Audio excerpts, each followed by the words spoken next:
नमस्कार बच्चों, सिद्धार्थ शिक्षा सदन सोजत रोड द्वारा चलाई जा रही ऑनलाइन क्लास में आप सबका स्वागत है। मैं आपका संस्कृत का टीचर गोविंद चौहान हूँ। हम लोगों ने 2 पाठों का अध्ययन कर लिया था। आज हम तीसरे पाठ का अध्ययन करेंगे जिसका नाम है डिजी भारतम।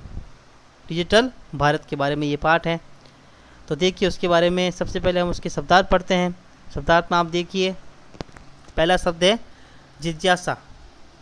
बच्चों मैंने इस शब्द को पढ़ा है जिज्ञासा। जिज्ञासा क्यों पढ़ा है, मैंने आपको ये बताया होगा 7th क्लास में जब हमने वर्णमाला पढ़ी थी, उसमें 4 संयुक्त अक्षर के बारे में बताया होगा। तो उसमें एक संयुक्त अक्षर था ये, जिसको आप पढ़ते हैं ज्ञ। इसके बारे में देखिए इसको अलग कैसे करते हैं। तो इसको अलग करने के लिए हमने लिखा था ज, उसके बाद में य और इसके बाद में अ। इस प्रकार से लिखा था हमने ज य अ। तो जब यहाँ पर ज य और अ आ रहा है तो हम उसको ज्ञ कैसे पढ़े। इसमें ना तो कहीं ग आ रहा है ना कहीं य आ रहा है, तो इसको ज्ञ कैसे पढ़ सकते हैं। इसमें ज और य और अ आ रहा है तो इसको ज्ञ पढ़ेंगे। तो यहाँ पर इस शब्द को मैंने पढ़ा जिज्ञासा। क्या पढ़ा? जिज्ञासा, यानी जानने की इच्छा। जिज्ञासा किसे कहते हैं? जानने की इच्छा को जिज्ञासा कहते हैं। फिर है उत्पद्यते। उत्पद्यते का अर्थ है उत्पन्न होता है या होती है। परिवर्तिनी काले, यानी परिवर्तन के समय में। काले यानी यहाँ पर सप्तमी लगा रखी है, इसलिए कारक चिन्ह आएगा में पे पर। तो परिवर्तन के समय में। अनंतरम, अनंतरम का अर्थ होता है बाद में। ये एक अव्यय शब्द है। अनंतरम जो है वो अव्यय शब्द है। कर्गदस्य, कर्गदस्य कर्गद का अर्थ होता है कागज, और क्योंकि यहाँ पे षष्ठी विभक्ति लगा रखी है इसलिए कागज का या कागज के या कागज की। आगे देखिए प्रविधि। प्रविधि का अर्थ है तकनीक या विधि। चल दूरभाष यंत्रम। पहले तो शब्द है दूरभाष यंत्रम। दूरभाष यंत्र का अर्थ है दूर बैठे व्यक्ति से बात करा देने वाला यंत्र। और चल दूरभाष जिसको हम साथ लेके चल सकते हैं तो उसको बोलेंगे मोबाइल फ़ोन। रेल यान यात्रा पत्रम, यानी इसको बोलते हैं रेल टिकट। रेल यान के लिए यात्रा पत्र जो होता है जिससे हम यात्रा करते हैं तो उसको बोलते हैं रेल टिकट। फिर है वायुयान यात्रा पत्रम, हवाई जहाज़ का टिकट। हवाई जहाज़ का टिकट। फिर है सौकर्यण। सौकर्यण का अर्थ होता है आसानी से या सुगमता से। संदृश्य, संदृश्य का अर्थ होता है दिखलाकर। फिर है चिकित्सालय। चिकित्सालय का अर्थ हो गया अस्पताल। वस्त्र पुटके, वस्त्र पुटके का अर्थ हो गया जेब में।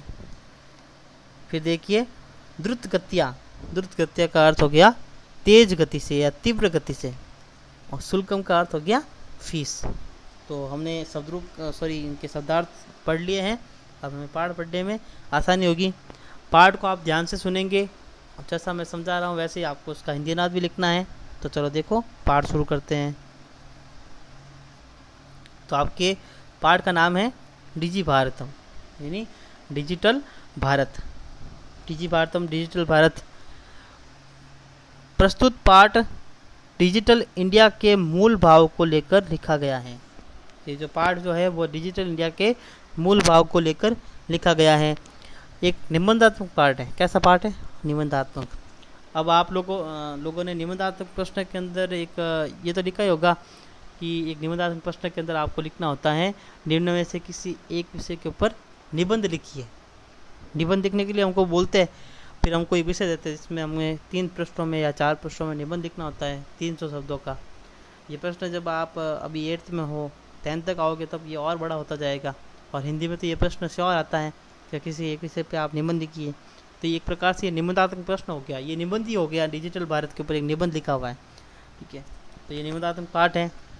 इसमें वैज्ञानिक प्रगति के उन आयामों को छुआ गया है जिनमें हम एक क्लिक द्वारा बहुत कुछ कर सकते हैं। बिल्कुल एक क्लिक में, जब आप मोबाइल फ़ोन चला रहे हो, एक क्लिक करते हो तो सीधा कॉल लगता है। आपसे कितना भी दूर बैठा हो, चाहे कितने योजन दूर, कितने किलोमीटर दूर आपसे बैठा हो, उससे आप बातचीत कर सकते हो। तो एक क्लिक में हमने देखो अपने से दूर बैठे हुए व्यक्ति से बात कर ली। एक क्लिक में हम क्या क्या कर सकते हैं, तो बहुत कुछ कर सकते हैं। आज इंटरनेट ने हमारे जीवन को कितना सरल बना दिया है। इंटरनेट ने हमारे जीवन को बहुत ही सरल बना दिया। हमें कोई भी चीज़ समझ में नहीं आ रही तो हम उसको इंटरनेट पे खोजते हैं। हमें किसी से बात करनी होती है तो हम उसको इंटरनेट पे खोजते हैं। इंटरनेट ने, ये समझ लो, हमारे जो हमेशा के 24 घंटे होते हैं वो भी हमें कम लगने लग जाते हैं जब हम इंटरनेट पे काम कर रहे होते हैं। समय कैसे निकलता है हमें पता भी नहीं चलता। तो हमारे सारा जीवन जो है वो कितना सरल बना दिया। हम भौगोलिक दृष्टि से एक दूसरे के अत्यंत निकट आ गए हैं। भौगोलिक दृष्टि से, भूगोल की दृष्टि से, मतलब हमारे जो पृथ्वी है उसके आधार पर।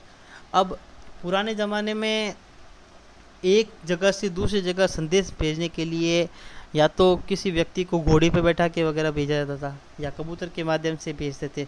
कबूतर को ट्रेनिंग दी जाती थी और उसके माध्यम से भेजा जाता था। तो उसमें भी समय लगता था।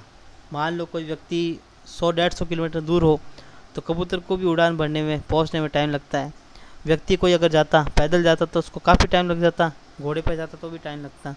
लेकिन अब शौक क्या, हमारे से हज़ारों किलोमीटर दूर अगर कोई व्यक्ति बैठा है तो हम एक क्लिक में उससे फ़ोन करके बात कर सकते हैं। वीडियो कॉल में आमने सामने बात कर सकते हैं। ये सब इंटरनेट के माध्यम से सक्सेस हो पाया है। तो देखिए बहुत निकट आ गए हैं। इसके द्वारा जीवन के प्रत्येक क्रियाकलाप सुविधाजनक हो गए। हमारे सारे जो क्रियाकलाप है वो सुविधाजनक हो गए। ऐसे ही भावों को यहाँ पर सरल संस्कृत में व्यक्त किया गया है। सरल संस्कृत के अंदर यहाँ पर ऐसे भावों को लिखा गया है। तो देखिए हम पाठ शुरू करते हैं। पाठ को ध्यान से सुनना है आपको।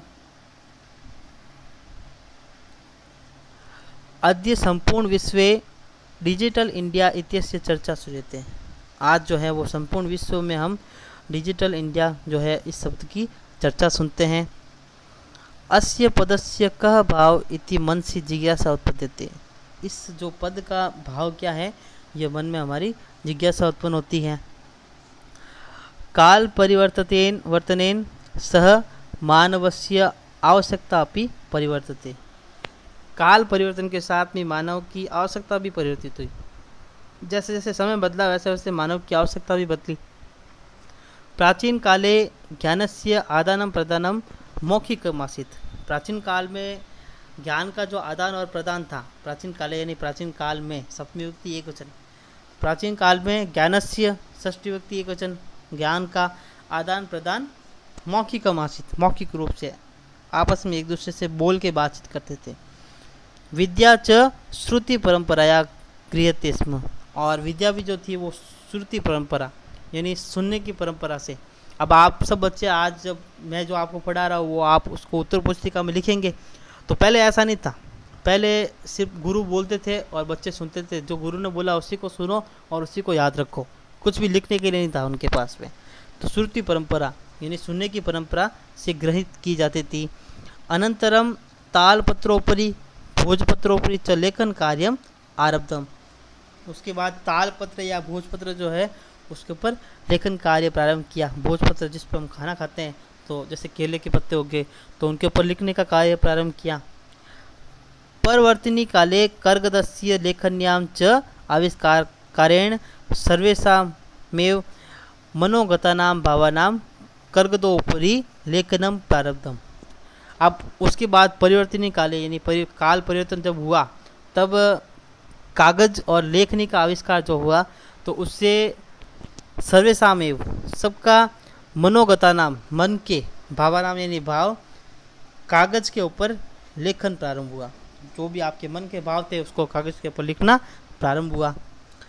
टंकण यंत्रस्य आविष्कारेण तु लिखिता सामग्री टंकिता सती बहुकालाय सुरक्षिता अतिष्ठत्। अब उसके बाद में टंकण यंत्र यानी जो मुद्रित की जाती है, जैसे टाइप करते हम, टाइप राइटर हो गया, कंप्यूटर, मोबाइल फ़ोन वगैरह हो गया। तो टंकण यंत्र जो है उसके आविष्कार से तो लिखी हुई सामग्री जो है टंकिता सती यानी छापी गई, लिखी हुई सामग्री वो छापी गई और बहुत काल तक सुरक्षित रही। वह चीज़ जो थी, जो छापी गई चीज़ थी, वो बहुत काल तक सुरक्षित रही। फिर वैज्ञानिक प्रविधि प्रगति यात्रा पुनरपि अग्रे गता। और फिर बाद में जब वैज्ञानिक प्रयोग हुए तो उससे हमारी जो प्रगति यात्रा है वो पुनरपि अग्रे गता, वापस आगे चली गई। हम पीछे रह गए थे जब, लेकिन वैज्ञानिक जो प्रविधि जो हुई उससे हमारी प्रगति यात्रा बहुत ही आगे बढ़ गई। आगे देखिए, अद्य सर्वाणि कार्याणि संगणक नाम के नियंत्रेण साधितानि भवन्ति। आज जो सारे कार्य है वो संगणक नाम के जो यंत्र है, संगणक कौन सा यंत्र है? कंप्यूटर। तो संगणक नाम का जो यंत्र है उससे साधित होते हैं, साध्य जाते हैं या किए जाते हैं। समाचार पत्राणि शब्द है, समाचार पत्राणि पुस्तकानि च कंप्यूटर माध्यमेन पठ्यन्ते लिख्यन्ते च। जो समाचार पत्र है या पुस्तक जो है वो कंप्यूटर के माध्यम से पढ़े और लिखे जाते हैं। आपका मोबाइल भी एक कंप्यूटर ही है, जरूरी नहीं है कि उसके अंदर लैपटॉप, सीपीयू वगैरह सब कुछ होना चाहिए। आपके मोबाइल के अंदर मेमोरी कार्ड होता है, मेमोरी होती है, उस आपके मोबाइल में टाइप कर सकते हैं, ठीक है, किसी चीज़ पर क्लिक कर सकते हैं। तो ये एक चलता फिरता कंप्यूटर आपके हाथ में, ये समझ लीजिए आप। तो समाचार पत्र पुस्तक जो है वो कंप्यूटर के माध्यम से पढ़ लिख सकते थे। कर्गोद्योगे यानी कागज़ का जो उद्योग है उसमें वृक्षाणाम उपयोगेन वृक्षा करते थे, क्योंकि वृक्ष का उपयोग होता है, वृक्ष की छालों का उपयोग होता है, पत्तों का उपयोग होता है उसको बनाने के लिए, कागज़ को। तो वहाँ पर वृक्षों की बहुत ज़्यादा वृक्षों को लोग काटने लग गए थे। परम संगणकस्य अधिकाधिक प्रयोगे वृक्षाणाम कर्तने न्यूनता भविष्यति इति विश्वास।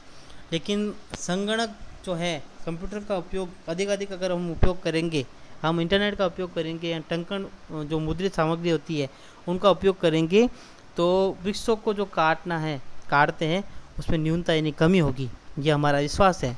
कमी होगी, ये हमारा विश्वास है। अनेन पर्यावरण सुरक्षायाः दिशि महान उपकारो भविष्यति। और ये पर्यावरण सुरक्षा में की दिशा में महान उपकार होगा। अब बच्चों मैं इसको वापस हिंदी में बोलूँगा, आपको उसको ध्यान से सुनना है और लिखना है। तो देखिए, आज संपूर्ण विश्व में डिजिटल इंडिया नाम का शब्द सुना जाता है। मैं बीच में हो सकता है कुछ संस्कृत शब्द बोल दूं, क्योंकि आदत है मेरी, इसलिए आपको ध्यान से सुनना है, समझना है उसको। आज संपूर्ण विश्व में डिजिटल इंडिया शब्द की चर्चा सुनी जाती है। इस पद का क्या भाव है, यह जिज्ञासा हमारे मन में उत्पन्न होती है। इस पद का क्या भाव है, यह जिज्ञासा हमारे मन में उत्पन्न होती है। काल परिवर्तन के साथ ही मानव की आवश्यकता भी परिवर्तित हुई। काल परिवर्तन के साथ ही मानव की आवश्यकताएं भी परिवर्तित हुई। प्राचीन काल में ज्ञान का आदान और प्रदान, ऐसा लिखना आपको। प्राचीन काल में ज्ञान का आदान और प्रदान मौखिक होता था।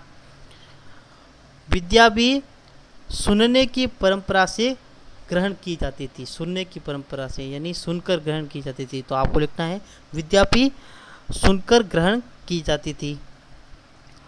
उसके बाद तालपत्र या भोजपत्र के ऊपर लेखन कार्य प्रारंभ हुआ। उसके बाद तालपत्र या भोजपत्र पर लेखन कार्य प्रारंभ हुआ। परिवर्तन काल में कागज और लेखनी यानी पेंसिल या पेन का आविष्कार जो हुआ, वह सबके मन के विचारों को और भावनाओं को कागज के ऊपर लिखना प्रारंभ हो गया। तो आपको इसको हिंदी में कैसे लिखना है, परिवर्तन काल में जब कागज और पेन या पेंसिल के आविष्कार से सभी के मन के भाव जो है वह कागज के ऊपर लिखना प्रारंभ हो गए। इस प्रकार से लिखना है। फिर देखिए, टंकण यंत्र के आविष्कार से लिखित सामग्री लिखी गई जो बहुत काल तक सुरक्षित रही। आगे देखिए, वैज्ञानिक प्रविधि यानी वैज्ञानिक काल। तो वैज्ञानिक काल में प्रगति यात्रा वापस आगे आ गई। वैज्ञानिक काल में हमारी प्रगति यात्रा वापस आगे आ गई। आगे देखिए बच्चों, आपको ध्यान से सुनना है और लिखना है। जो लाइन समझ में नहीं आए आप वापस वीडियो को रिवाइंड करके देख सकते हैं। तो आगे मैं यहाँ से शुरू कर रहा हूँ। आज सभी कार्य कंप्यूटर के माध्यम से साधित होते हैं, या आज सभी कार्य कंप्यूटर के माध्यम से होते हैं। समाचार पत्र, पुस्तक कंप्यूटर के माध्यम से पढ़ी और लिखी जाती हैं। समाचार पत्र और पुस्तक जो है कंप्यूटर के माध्यम से पढ़ा और लिखा जाता है। कागज के उद्योग के कारण वृक्षों का कागज में वृक्षों के उपयोग के कारण वृक्षों को काटा जाता था, लेकिन संगणक यंत्र यानी कंप्यूटर के अधिक प्रयोग से वृक्षों को काटने में कमी होगी, यह हमारा विश्वास है, और इससे पर्यावरण की सुरक्षा की दिशा में एक महान उपकार होगा। तो आपको ये जो मैंने जैसे बोला है वैसे हिंदी अनुवाद दिखेंगे, और मुझे होमवर्क में आप हिंदी अनुवाद लिखकर भेजेंगे। बाकी के पाठ का अध्ययन हम कल करेंगे। धन्यवाद।